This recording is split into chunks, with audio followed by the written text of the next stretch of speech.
अस्सलामु अलैकुम वरहमतुल्लाहि वबरकातुह।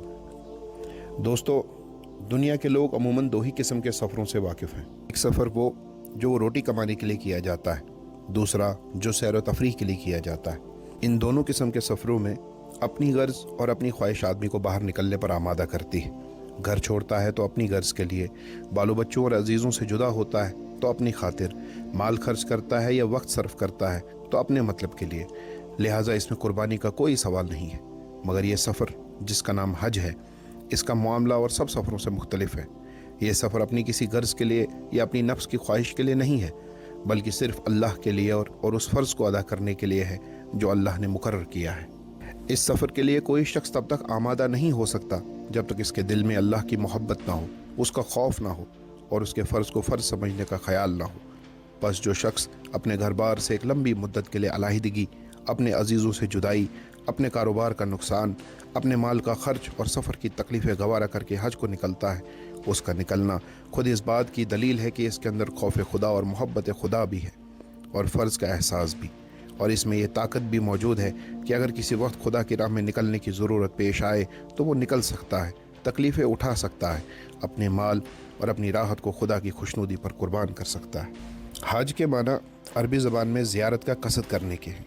हज में चूँकि हर तरफ से लोग काबे की ज़ियारत का कसद करते हैं, इसलिए इसका नाम हज रखा गया। सबसे पहले इसकी इब्तिदा जिस तरह हुई, इसका किस्सा बड़ा सबक आमोज़ है। इस किस्से को गौर से सुनिए ताकि हज की हकीकत अच्छी तरह आपके ज़हनशी हो जाए, फिर इसके फ़ायदों का समझना आपके लिए आसान होगा। कौन मुसलमान, ईसाई या यहूदी ऐसा है जो हज़रत इब्राहीम अलैहिस्सलाम के नाम से वाकिफ़ ना हो? दुनिया की 2/3 से ज़्यादा आबादी इनकी पेशवा मानी जाती है। हज़रत मूसा अलैहिस्सलाम, हज़रत ईसा अलैहिस्सलाम और हज़रत मोहम्मद मुस्तफ़ा सल्लल्लाहु अलैहि वसल्लम इन्हीं की औलाद में से हैं। इन्हीं की रोशन की हुई शम्मा से दुनिया भर में हिदायत का नूर फैल रहा है। 4000 बरस मुद्दत से ज़्यादा गुजर चुकी है जब वो इराक़ की सरजमीन में पैदा हुए थे। उस वक्त सारी दुनिया खुदा को भूल चुकी थी। रोए ज़मीन पर कोई इंसान ऐसा न था जो अपने असली मालिक को पहचानता हो और सिर्फ उसी के आगे इताअत व बंदगी में सर झुकाता हो। जिस कौम में उन्होंने आंखें खोली थी वो अगरचे उस ज़माने में सबसे ज़्यादा तरक्की याफ्ता कौम थी, लेकिन गुमराही में भी वही सबसे आगे थे। इल्म व फ़नून में तरक्की कर लेने के बावजूद उन लोगों को इतनी सी बात न सोचती थी कि मखलूक कभी माबूद का अहल नहीं हो सकती। उनके यहाँ सितारों और बुतों की परस्तिश होती, नजूम, फालगिरी, ऐब गोई, जादू टोने और तावीज़ गंडे का खूब चर्चा था। ऐसे ज़माने और ऐसी कौम में हज़रत इब्राहीम अलैहिस्सलाम पैदा हुए और उस पर लुत्फ़ ये कि जिस घराने में पैदा हुए वो खुद पुजारियों का घराना था और उनके बाप दादा खुद बहुत बड़े पंडित जी या पीर साहब थे। इस घर में वही तालीम और तरबियत उनको मिल सकती थी जो एक पीरज़ादे को मिला करती है।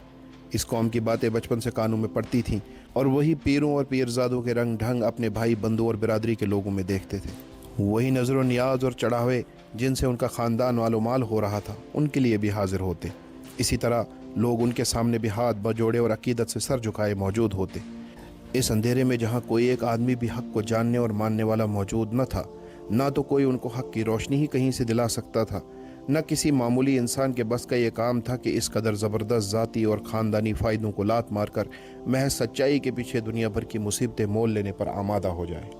मगर हज़रत इब्राहीम अलैहिस्सलाम मामूली आदमी न थे, किसी और ही मिट्टी के ख़मीर थे। होश संभालते ही उन्होंने सोचना शुरू कर दिया कि ये सूरज, चाँद, तारे तो खुद गुलाम हैं, ये मेरे माबूद किस तरह हो सकते हैं। इन सब तमाशों को देखकर हज़रत इब्राहीम अलैहिस्सलाम ने क़तई फ़ैसला कर लिया कि जिन माबूदों को मेरी कौम पूजती है उनको मैं हरगिज़ न पूजूंगा। और उन्होंने अलल ऐलान लोगों से कह दिया, इन्नी बरीउम मिम्मा तुशरिकून, मैं इस शिर्क से बरी हूँ जो तुम लोग करते हो। इन्नी वजहतु वजहिया लिल्लज़ी फ़तरस समावाति वल अर्ज़ हनीफ़म वमा अना मिनल मुशरिकीन, मैंने मुतवज्जा किया खुद को उस रब की तरफ जिसने पैदा किया आसमान और ज़मीन को, और मैं मुशरिकों में से नहीं हूँ। इस ऐलान के बाद हज़रत इब्राहीम अलैहिस्सलाम पर मुसीबतों के पहाड़ टूट पड़े। बाप ने कहा, मैं आग कर दूंगा और घर से निकाल कर बाहर कर दूंगा। कौम ने कहा कि हम में से कोई तुझे पनाह न देगा। हुकूमत भी इसके पीछे पड़ गई और बादशाह के सामने मुकदमा पेश किया गया और बादशाह ने हुक्म दिया कि आग में फेंक दिया जाए। फिर उनका आग से बच निकलना और उसके बाद उन पर आने वाली और मुसीबतें और हिजरत का वाक़या, ये तमाम परेशानियाँ उन पर गुजरी। हज़रत इब्राहीम अलैहिस्सलाम की पूरी लाइफ स्टोरी अगर आप जानना चाहते हैं तो आप ऊपर आई के आइकॉन पर क्लिक करके उस वीडियो को देख सकते हैं जो मैंने द स्टोरीज़ ऑफ प्रॉफिट के अंदर कवर किया है। आखिरकार हज़रत इब्राहीम अलैहिस्सलाम अपने घर बार, अजीज़ व अकारिब, कौम व वतन को सब को छोड़कर अपनी बीवी और एक भतीजे को लेकर गरीबुल वतनी में मुल्क की खाक छानने पर निकल पड़े। तन से निकलने के बाद हज़रत इब्राहीम अलैहिस्सलाम शाम, फ़लस्तीन, मिस्र और अरब के मुल्कों में फिरते रहे। अल्लाह ही जानता है कि इस मुसाफिरत की ज़िंदगी में उन पर क्या गुजरी। रेगिस्तानी गर्म इलाकों से दिन और रात सफ़र करते, कभी एक रेगिस्तान से कभी दूसरे रेगिस्तान में गुजर करते हुए, लोगों के धक्के फटकार खाते हुए ज़िंदगी गुजरती चली गई और काले बाल सफ़ेद हो गए। आखिर उम्र में जब 90 बरस पूरे होने में सिर्फ 4 साल बाकी थे और औलाद से मायूसी हो चुकी थी, अल्लाह ने औलाद दी। लेकिन इस अल्लाह के बंदे को अब ये फ़िक्र ना हुई कि ख़ुद तो खानमा बर्बाद हुआ हूँ, तो कम अज़ कम अपने बच्चों को ही दुनिया कमाने के काबिल बना दूँ और उन्हें किसी ऐसे काम पर लगा दूँ ताकि रोटी का सहारा मिल जाए। नहीं, उस बूढ़े मुसलमान को फ़िक्र थी तो ये थी कि जिस मिशन को फैलाने में ख़ुद उसने अपनी उम्र खपा दी, काश कोई ऐसा हो जो इसके मरने के बाद भी इस मिशन को फैलाता रहे। इसी गर्ज के लिए अल्लाह से औलाद के आरज़ूमंद थे और अल्लाह ने औलाद दी और ये काम जारी रखने के लिए उन्हें तैयार किया। इन तमाम आजमाइशों के बाद एक आखिरी आजमाइश बाकी रह गई थी, जिसके बगैर ये फैसला ना हो सकता था कि ये शख्स दुनिया की हर चीज़ से बढ़कर रब्बुल आलमीन से मोहब्बत रखता है या नहीं। और वो आजमाइश थी कि इस बुढ़ापे में, जबकि पूरी मायूसी के बाद अल्लाह ने इसे औलाद नसीब की थी, अपने इकलौते बेटे को रब्बुल आलमीन की खातिर कुर्बान कर दे। चुनाचा यह आजमाइश भी कर डाली गई और जब इशारा पाते ही वो अपने बेटे को अपने हाथ से ज़बह करने पर आमादा हो गए, तब फैसला फरमा दिया गया कि हाँ, अब तुमने अपने मुस्लिम होने के दावे को बिल्कुल सच्चा कर दिखाया। अब तुम इस बात के अहल हो कि तुम्हें सारी दुनिया का इमाम बनाया जाए। इसी बात को कुरान में यूँ बयान किया गया, और जब इब्राहीम अलैहिस्सलाम को उसके रब ने चंद बातों में आजमाया और वो उनमें पूरा उतर गया, तो फरमाया कि मैं तुझको इंसानों का इमाम बनाता हूँ। उसने अर्ज़ किया, मेरी औलाद के मुतल्लिक़ क्या हुक्म है? जवाब दिया कि इनमें से जो जालिम होंगे उन्हें मेरा अहद नहीं पहुँच सकता। तरह हज़रत इब्राहीम अलैहिस्सलाम को पेशवाई सौंपी गई और इस्लाम की आलमगीरी तहरीक के लीडर बनाए गए। अब उनको इस तहरीक की इशाअत के लिए ऐसे आदमियों की ज़रूरत पेश आई जो मुख्तलिफ़ इलाकों को संभाल कर बैठ जाएँ और उनके खलीफा या नाइब की हैसियत से काम करें। इस काम में 3 आदमी उनके लिए क़ुव्वत बाजू साबित हुए। एक उनके भतीजे हज़रत लूत अलैहिस्सलाम, दूसरे उनके बड़े साहिबजादे हज़रत इस्माईल अलैहिस्सलाम, जिन्होंने ये सुनकर कि रब्बुल आलमीन ने उनकी जान की कुर्बानी मांगी है, खुद अपनी गर्दन पेश कर दी। तीसरे इनके छोटे साहिबजादे हज़रत इसहाक़ अलैहिस्सलाम। हज़रत लूत अलैहिस्सलाम को सदूम के इलाके में बिठाया गया। छोटे साहिबजादे हज़रत इसहाक़ अलैहिस्सलाम को क़िनआन के इलाके में आबाद किया गया, जिसे आजकल हम फ़लस्तीन कहते हैं। और हज़रत इस्माईल अलैहिस्सलाम बड़े साहिबजादे हिजाज़ के मक्का के मुकाम पर रखा गया और एक मुद्दत तक ख़ुद उनके साथ रहकर अरब के तमाम गोशों में इस्लाम की तालीम फैलाई। फिर यहीं दोनों बाप बेटों ने इस्लामी तहरीक का वो मरकज़ तामीर किया जो काबा के नाम से आज सारी दुनिया में मशहूर है। इस मरकज़ का इंतखाब अल्लाह ताला ने ख़ुद फरमाया था और ख़ुद इसकी तामीर की जगह तजवीज़ की थी। ये इमारत महज़ एक इबादतगाह नहीं थी जैसे मस्जिदें हुआ करती हैं, बल्कि अव्वल रोज़ ही से दीन इस्लाम की आलमगीरी तहरीक का मरकज़ तबलीग व इशाअत करार दिया गया था। और इसकी गर्ज़ ये थी कि एक खुदा को मानने वाले हर जगह से खींच कर यहाँ जमा हुआ करें, मिलकर खुदा की इबादत करें और इस्लाम के पैगाम लेकर फिर अपने अपने मुल्कों को वापस जाएं। यही इज्तिमा था जिसका नाम हज रखा गया। इस पूरी तफसील कि ये मरकज़ किस तरह तामीर हुआ, किन जज्बात और किन दुआओं के साथ बाप बेटों ने इस इमारत को दीवारें उठाई और कैसे हज की इब्तिदा हुई, कुरान मजीद में यूँ बयां होता है कि यकीनन पहला घर जो लोगों के लिए मुकर्रर किया गया था वो वही था जो मक्का है, बाबरकत वाला घर और सारे जहां वालों के लिए मरकज़ हिदायत। इसमें खुली हुई निशानियां हैं, मुकाम इब्राहीम है और इसमें दाखिल हो जाओ ताकि तुम अमन हासिल कर सको। मज़ीद कुरान पाक में फरमाया गया, क्या लोगों ने देखा नहीं कि हमने कैसा पुरअमन हरम बनाया है? हालांकि इसके गिरदो पेश लोग उचक लिए जाते थे। यानी जब अरब में हर तरफ लूट मार, कत्ल व गारत और जंग व जदल का बाजार गर्म था, इस हरम में हमेशा अमन रहा था। हत्ता कि वहशी बद्दू तक इस हुदूद में अपने बाप के कातिल को भी देख पाते तो इस पर हाथ डालने की जुर्रत न करते थे। अल्लाह ही बेहतर जानता है कि हज़रत इस्माईल अलैहिस्सलाम के बाद उनकी औलाद कब तक इस दीन पर कायम रही जो इनके बाप ने उनके लिए छोड़ा था। बहरहाल चंद सदियों में ये लोग अपने बुज़ुर्गों की तालीम और उनके तरीक़ों सब भूल गए और रफ्ता रफ्ता इनमें वो सब गुमराहियाँ पैदा हो गई जो दूसरी जाहिल कौमों में फैली हुई थी। उस काबे में जिसमें खुदा की परस्तिश के लिए दावत व तबलीग का मरकज़ बनाया गया था, सैकड़ों बुत रख दिए गए और गज़ब ये कि ख़ुद इब्राहीम अलैहिस्सलाम और हज़रत इस्माईल अलैहिस्सलाम का भी बुत बना डाला गया, जिनकी सारी ज़िंदगी बुतों की परस्ती से मिटाने में सर्फ हुई थी। इब्राहीम अलैहिस्सलाम की औलाद ने लात, मनात, हुबल, नसर, यगूस, उज़्ज़ा, असाफ, नाइला और खुदा जाने किन किन नाम के बुत बना डाले। चाँद, अत्तारिद, ज़हरे, ज़हल और मालूम नहीं किस किस सितारे को पूजा, जिन भूत प्रेत फरिश्तों और मुर्दा बुजुर्गों की रूहों को पूजा। हालत का जोर यहाँ तक बढ़ गया कि जब वो अपने घर से निकलते और अपने ख़ानदानी बुत उन्हें पूजने को न मिलते तो रास्ते चलते चलते कोई अच्छा सा चिकना पत्थर मिल जाता तो उसे पूजने शुरू कर देते, और पत्थर भी ना मिलता तो मिट्टी को पानी से गूंद कर एक पिंडा बना देते, और बकरी का दूध छिड़कते ही वो बेजान पिंडा इनका खुदा बन जाता। इस तरह वो सारा काम बर्बाद हो गया जो इब्राहीम और इस्माईल अलैहिस्सलाम कर गए थे, और जिस मकसद के लिए उन्होंने हज का तरीका जारी किया था उसकी जगह कोई और ही काम होने लगे थे। इस जाहिलियत के दौर में हज की जो हालत बनी इसका अंदाज़ा आप इस बात से कर सकते हैं कि एक मेला था जो साल के साल लगा करता था। बड़े बड़े कबीले आते, अपने पड़ाव डालते, उनके बड़े बड़े शायर अपने कबीले की बहादुरियाँ, नामवरियाँ, इज़्ज़त और ताकत और सखावत की तारीफ़ें करते, और इसी को हज समझा जाता था। काबे के गिर्द तवाफ़ होता था, लेकिन किस तरह?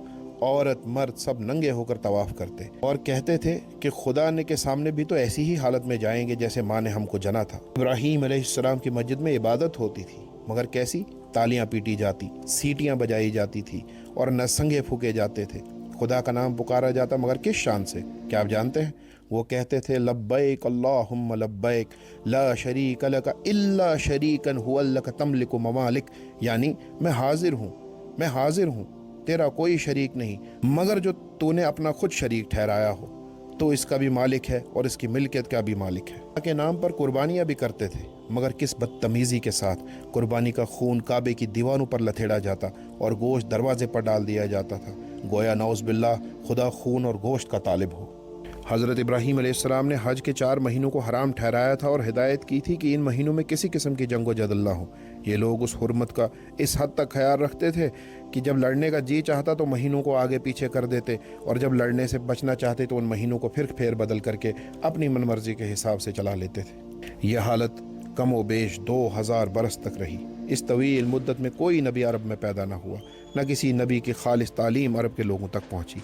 आखिरकार हज़रत इब्राहीम अलैहिस्सलाम की उस दुआ का पूरा होने का वक्त आया जो उन्होंने काबे की दीवार उठाते हुए की थी कि या अल्लाह, इनके दरमियान एक पैगंबर खुद इन्हीं में से भेज दियो जो इन्हें तेरी बात सुनाए, तेरी किताब बताए और दानाई की तालीम दे और इनके अखलाक दुरुस्त करे। चनाचा हज़रत इब्राहीम अलैहिस्सलाम की औलाद में से फिर एक इंसान कामिल जिनका नाम हज़रत मोहम्मद मुस्तफ़ा सल्लल्लाहु अलैहि वसल्लम था पैदा हुए। अब सल्लल्लाहु अलैहि वसल्लम की कुर्बानियों और ख़िदमत के बाद फिर एक दिन अल्लाह के हुक्म से आप सल्लल्लाहु अलैहि वसल्लम ने फिर उस काबे को तमाम दुनिया के खुदा परस्तों का मरकज़ बनाने का ऐलान किया, और फिर वही मुनादी की सब तरफ से हज के लिए इस मरकज़ की तरफ आओ। वलिल्लाहि अलन्नास हिज्जुल बैत मन इस्तताअ इलैहि सबीला वमन कफ़र फ़इन्नल्लाह गनियुन अनिल आलमीन। और लोगों पर अल्लाह का हक है कि जो कोई इस घर तक आने की कुदरत रखता हो वो हज के लिए आए, फिर जो कोई कुफ्र करे यानी कुदरत के बावजूद ना आए तो अल्लाह तमाम दुनिया वालों से बेनियाज है। इस तरह हज का अज से नो आगाज़ हुआ और जाहिलियत की सारी रस्में ख़त्म कर दी गई, मिटा दी गई जो उनने कायम की हुई थी, यानी काबे के सारे बुत तोड़ दिए गए, खुदा के सिवा दूसरों की जो परस्तिश वहाँ हो रही थी वो क़त्अन रोक दी गई, सब रस्में मिटा दी गई, मेले ठेले और तमाशे बंद कर दिए गए, और हुक्म दिया गया कि अब जो तरीका इबादत का बताया जा रहा है इसी तरीके पर यहाँ इबादत की जाएगी। बकरा के अंदर अल्लाह ताला फरमाते हैं, अल्लाह को याद करो इस तरह जैसे तुम्हें अल्लाह ने हिदायत की है, वरना इससे पहले तो तुम गुमराह लोग थे। इस तरह कानून इलाहिया को नाफिज कर दिया गया। एहराम बांधने के बाद इंसानी खून का बहाना तो दरकिनार, जानवर तक का शिकार करना हराम कर दिया गया ताकि अमन पसंदी पैदा हो और तबीयतों पर रूहानियत का गलबा हो। हज के 4 महीने इसलिए हराम किए गए कि उस मद्दत में कोई लड़ाई ना हो, काबे को जाने वाले तमाम रास्तों में अमन हो और ज़ायरीन हरम को कोई न छेड़े। शान के साथ कि जब हाजी हरम में पहुँचे तो उनके लिए कोई मेला ठेला, खेल तमाशा, नाच रंग कुछ न हो। कदम कदम पर खुदा का जिक्र हो, नमाजें हो, इबादतें हों, कुर्बानियाँ हों, काबे का तवाफ़ हो, और पुकार तो बस ये हो कि लब्बैक अल्लाहुम्मा लब्बैक लब्बैक ला शरीक लक लब्बैक इन्नल हम्द वन निअमत लक वल मुल्क ला शरीक लक। हाजिर हूँ मेरे अल्लाह, मैं हाजिर हूँ तेरा कोई शरीक नहीं, मैं हाजिर हूँ यकीनन तारीफ़ सब तेरे ही लिए है, नेमत सब तेरी है, सारी बादशाही तेरी है, तेरा कोई शरीक नहीं। ऐसे ही पाक व साफ, बेलौस और मुखलिसाना हज के मुतालिक प्यारे आका सल्लल्लाहु अलैहि वसल्लम ने फरमाया, जिसने अल्लाह के लिए हज किया और इसमें शहवात और फिस्क व फजूर से परहेज़ किया तो वो इस तरह पलटा गोया आज ही अपनी माँ के पेट से पैदा हुआ हो। तमाम निज़ाम कायम करने के बाद फिर फरमाया गया कि हुजूर पाक सल्लल्लाहु अलैहि वसल्लम ने इरशाद किया, जो शख्स ज़ादे राह और सवारी रखता हो जिससे वो बैतुल्लाह तक पहुँच सके और फिर हज न करे तो इसका इस हालत पर मरना और यहूदी या नसरानी होकर मरना यकसा है। एक और हदीस में रसूल पाक सल्लल्लाहु अलैहि वसल्लम ने फरमाया, जिसको न किसी सरी हाजत ने हज से रोका हो, न किसी जालिम सुल्तान ने, न किसी रोकने वाले मर्ज ने, और फिर उसने हज न किया तो इसी हालत में उसकी मौत आ जाए तो उसका इख्तियार है कि ख्वाह यहूदी बनकर मरे या नसरानी बनकर मरे। ये सब सुनने के बाद अब ज़रा मेरे जले दिल की कुछ बातें भी सुन लो। तुम नस्ली मुसलमान का हाल उस बच्चे का सा है जो हीरे की कान में पैदा हुआ है। ऐसा बच्चा जब हर तरफ हीरे ही हीरे देखता है और पत्थरों की तरह हीरों को खेलता है तो हीरे इसकी निगाह में बेकदर हो जाते हैं। यही हालत हमारी भी है कि दुनिया जिन नेमतों से महरूम है, जिनसे महरूम होकर सख्त मुसीबतों और तकलीफ़ें उठा रही है और जिनकी तलाश में हैरान और सरगर्दा है, वो नेमतें तुमको मुफ्त में बग़ैर किसी तलाश और जुस्तजू के सिर्फ़ इस वजह से मिल गई कि खुशकिस्मती से तुम मुसलमान घर में पैदा हुए। वो कलमा तौहीद जो इंसान की ज़िंदगी के तमाम पेचीदा मसलों को सुलझाकर एक साफ सीधा रास्ता बता देता है, बचपन से तुम्हारे कानों में पड़ा। नमाज और रोज़े के वो कीमिया से ज़्यादा कीमती नुस्खे जो आदमी को जानवर से इंसान बनाते हैं और इंसानों को खुदा तरस एक दूसरे का भाई बनाते हैं और दोस्त बनाने के लिए जिनसे बेहतर नुस्खे आज तक दरियाफ्त नहीं हो सके हैं, तुमको आँख खोलते ही खुद ब खुद बाप दादा की मीरास में मिल गए। ज़कात की वो बेनज़ीर तरकीब जिससे महज दिलों ही की नापाकी दूर नहीं होती बल्कि दुनिया के मालियात का निज़ाम भी दुरुस्त हो जाता है, जिससे महरूम होकर तुम खुद अपनी आंखों से देख रहे हो कि दुनिया के लोग एक दूसरे का मुंह नोचने लगे हैं। तुम्हें वो इस तरह मिल गई जैसे किसी हकीम हाजिक के बच्चे को बगैर मेहनत के वो नुस्खा मिल जाए जिसे बाकी सब ढूंढते फिरते हो। इसी तरह हज का वो अजीम उशान तरीका भी जिसका असर दुनिया भर में कहीं जवाब नहीं है, जिससे ज़्यादा ताकतवर ज़रिया किसी तहरीक के चार दांगे आलम में फैला हुआ और अबदल आबाद तक ज़िंदा रखने के लिए आज तक दरियाफ़्त नहीं हो सका है, जिसके सिवा आज दुनिया में आलमगीर ताकत ऐसी मौजूद नहीं कि आदमी की सारी औलाद को ज़मीन के गोशे गोशे से खींचकर खुदाए वाहिद के नाम पर एक मरकज़ पर जमा कर दे और बेशुमार नस्लों और कौमों को एक खुदा परस्त नेक नीयत खैर ख्वाह बरादरी में पैवस्त करके रख दे। हाँ, ऐसा बेनज़ीर तरीका भी तुम्हें किसी जुस्तजू के बिना बना बनाया मिल गया है, अगर हमने इन नेमतों की कोई कदर न की, क्योंकि आँख खोलते ही तुम्हारे अपने घर के अंदर तुम्हें यह हाथ आ गई और अब तुम इनसे बिल्कुल इस तरह खेल रहे हो जिस तरह हीरे की कान में पैदा होने वाले नादान बच्चे हीरों से खेला करते हैं और इन्हें कंकर पत्थर समझने लगते हैं। अपनी जहालत और नादानी की वजह से बुरी तरह तुम इस ज़बरदस्त दौलत और ताकत को ज़ाया कर रहे हो। इसका नज़ारा देखकर दिल जल उठता है। कोई कहाँ से इतनी कुव्वत बर्दाश्त लाए कि पत्थर फोड़ों के हाथों जवाहरात को बर्बाद होते देखकर जब्त कर सके। नमाज, रोज़ा हो या हज, ये सब चीज़ें समझ बूझ रखने वाले इंसानों की तरबियत के लिए हैं, जानवरों को सुधारने के लिए नहीं है। जो लोग न इनके माने व मतलब को समझे, न उनके मुद्दा से कुछ गर्ज रखे, न उसके फ़ायदे हासिल करने का कोई इरादा करे, जो इन इबादात से भरा हुआ हो, बल्कि जिनके दिमाग इन इबादात के मकसद व मतलब का सिरे से कोई तसव्वुर ही न रखते हों, उनको अगर इन अफ़ाल की नकल इस तरह उतार कर दी जाए जिस तरह अगलों को करते देखा वैसे ही खुद करते चले जा रहे हों, तो इसका आखिर किस नतीजे की तवक्को की जा सकती है। बदकिस्मती से अमूमन आजकल मुसलमान इसी तरीके से इन अफ़ाल को अदा कर रहे हैं। हर इबादत की ज़ाहिरी शक्ल जैसी मुकर्रर कर दी गई वैसी ही बना कर रख दी गई है, मगर वो शक्ल रूह से बिल्कुल खाली होती है। तुम देखते हो कि हर साल लाखों की तादाद में ज़ायरीन हज करके वापस आते हैं, मगर न जाते वक्त ही इन पर वो असली कैफियत तारी होती है जो एक मुसाफिर हरम पर होनी चाहिए, न वहाँ से वापस आकर ही इनमें कोई असर हज का नज़र आता है, न उस सफ़र के दौरान उन आबादियों में से जिन पे इनका गुज़र होता है, चाहे मुस्लिम हो या गैर मुस्लिम, अपने अखलाक का कोई अच्छा नक्श बिठाते हैं, बल्कि इसके बरक्स इनमें ज़्यादातर वो लोग शामिल होते हैं जो अपनी गंदगी, बदतमीज़ी और अखलाकी पस्ती की नुमाइश करके इस्लाम की इज़्ज़त को बट्टा लगाते हैं। उनकी ज़िंदगियों को देखकर बजाय इसके कि दीन की बुजुर्गी का सिक्का गैरों पर जमे, खुद अपनों की निगाहों में भी वो बेवक़्त हो जाता है।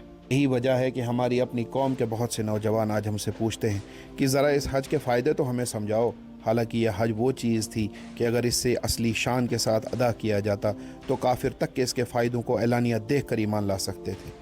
کسی تحریک کے ہزاروں لاکھوں ممبر ہر سال دنیا کے ہر حصے سے کھینچ کر ایک جگہ جمع ہوں، پھر اپنے ملک واپس جائیں، ملک اور شہر سے گزرتے ہوئے اپنی پاکیزہ زندگی، پاکیزہ خیالات، پاکیزہ اخلاق کا اظہار کرتے جائیں، جہاں جہاں ٹھہریں اور جہاں سے گزریں وہاں اپنی تحریک کے اصولوں کا نہ صرف زبان سے پرچار کریں بلکہ اپنی عملی زندگی سے ان کا پورا مظاہرہ بھی کر دیں، اور یہ سلسلہ 10-20 برس نہیں بلکہ صدیوں تک سال سال چلتا رہے۔ بھلا غور تو کیجئے کہ یہ بھی کوئی ایسی چیز تھی کہ اس کے فائدے کے پوچھنے کی ضرورت پیش آتی۔ خدا کی قسم اگر یہ صحیح کام صحیح طریقے سے ہوتا تو اندھے اس کے فائدے دیکھتے اور بہرے اس کے فائدے سن لیتے۔ ہر سال حج کروڑوں مسلمانوں کو نیک بناتا، ہزاروں غیر مسلمانوں کو اسلام کے دائرے میں کھینچ لاتا اور لاکھوں غیر مسلموں کے دلوں پر اسلام کی بزرگی کا سکہ بیٹھ جاتا، مگر برا ہو جہالت کا، جاہلوں کے ہاتھ پڑ کر کتنی بیش قیمت چیز کس بری طرح ضائع ہو رہی ہے۔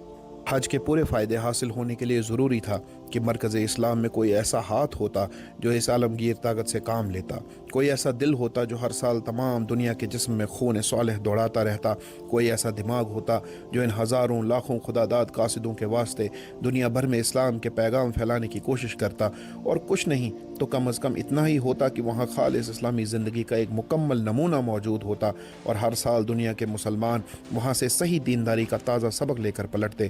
مگر وائے افسوس کہ وہاں بھی کچھ نہیں ہے۔ مدت ہائے دراز سے عرب میں جہالت پرورش پا رہی ہے۔ عباسیوں کے دور سے لے کر عثمانیوں کے دور تک ہر زمانے کے بادشاہ اپنی سیاسی اغراض کی خاطر عرب کو ترقی دینے کے بجائے صدیوں سے پہم گرانے کی کوشش کرتے رہے ہیں۔ خدا کا گھر اب بہت ساروں کے لیے جائیداد اور کچھ کے لیے حج تجارت بن گیا ہے۔ حج کرنے والوں کو اپنی آسامی سمجھتے ہیں۔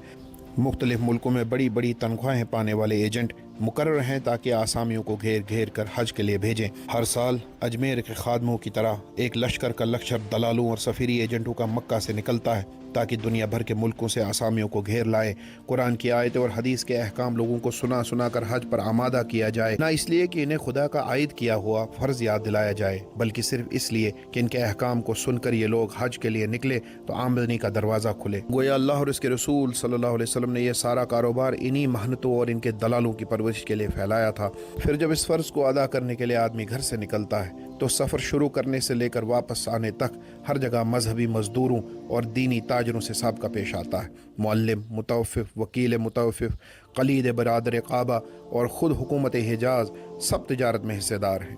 حج کے سارے مناسک معاوضہ لے کر ادا کرائے جاتے ہیں۔ ایک مسلمان کے لیے خانہ کعبہ کا دروازہ تک فیس کے بغیر نہیں کھلتا۔ نعوذ باللہ من ذالک۔ بھلا جہاں عبادت کرانے کا کام مزدوری اور تجارت بن گیا ہو، جہاں عبادات گاہوں کو ذریعہ آمدنی بنا لیا گیا ہو، جہاں احکام الہی کو اس غرض کے لیے استعمال کیا جائے تاکہ خدا کا حکم سن کر لوگوں سے فرض بجا لانے کو مجبور کیا جائے اور اس طاقت کے بل پر ان کی جیبوں سے روپیہ گھسیٹا جائے، جہاں آدمی کو عبادت کا ہر رکن ادا کرنے کے لیے معاوضہ دینا پڑے اور دینی سعادت ایک طرح سے خرید و فروخت کی جنس بن جائے، ایسی جگہ عبادت کی روح باقی نہیں رہ سکتی۔ کس طرح آپ امید کر سکتے ہیں کہ حج کرنے والوں اور حج کرانے والوں کو اس عبادت کے حقیقی و روحانی فائدے حاصل ہوں گے جبکہ یہ سارا کام سوداگری اور دوسری طرف خریداری کی ذہنیت سے ہو رہا ہو؟ اس ذکر سے میرا مقصد کسی کو الزام دینا نہیں ہے بلکہ صرف آپ لوگوں کو یہ بتانا ہے کہ حج جیسی عظیم الشان طاقت کو آج کن چیزوں نے قریب بالکل بے اثر بنا کے رکھ دیا ہے۔ یہ غلط فہمی کسی کے دل میں نہ رہنی چاہیے کہ اسلام میں اور اس کے جاری کیے ہوئے طریقوں میں کوئی کوتاہی ہے۔ نہیں، کوتاہی دراصل ان لوگوں میں ہے جو اسلام کی صحیح پیروی نہیں کرتے۔ یہ تمہارے اپنے ہاتھوں کی کمائی ہے کہ جو طریقے تم کو انسانیت کا مکمل نمونہ بنانے والے تھے اور جن پر ٹھیک عمل کر کے تم دنیا کے امام بن سکتے تھے، ان سے آج کوئی اچھا پھل ظاہر نہیں ہو رہا ہے، اور نوبت یہاں تک پہنچ گئی ہے کہ لوگوں کو خود ان طریقوں کے مفید ہونے میں شک ہونے لگا ہے۔ اس کی مثال بالکل ایسی ہے جیسے ایک طبیب حاذق چند بہترین تیر ہدف نسخے مرتب کر کے چھوڑ دے اور بعد میں اس کے وہ نسخے اناڑی اور جاہل جانشینوں کے ہاتھ پڑ کر بیکار بھی ہو رہے ہوں اور بدنام بھی۔ نسخہ بجائے خود چاہے کتنی ہی صحیح ہو، مگر بہرحال اس سے کام لینے کے لیے فن کی واقفیت اور سمجھ بوجھ ضروری ہے۔ اناڑی اس سے کام لیں گے تو عجب نہیں کہ وہ غیر مفید ہی مقرر ثابت ہوں گے، اور جاہل لوگ جو خود نسخے کو جانچنے کی صلاحیت نہ رکھتے ہوں اس غلط فہمی میں پڑ جائیں گے کہ نسخہ خود ہی غلط ہے۔ وما علینا الا البلاغ۔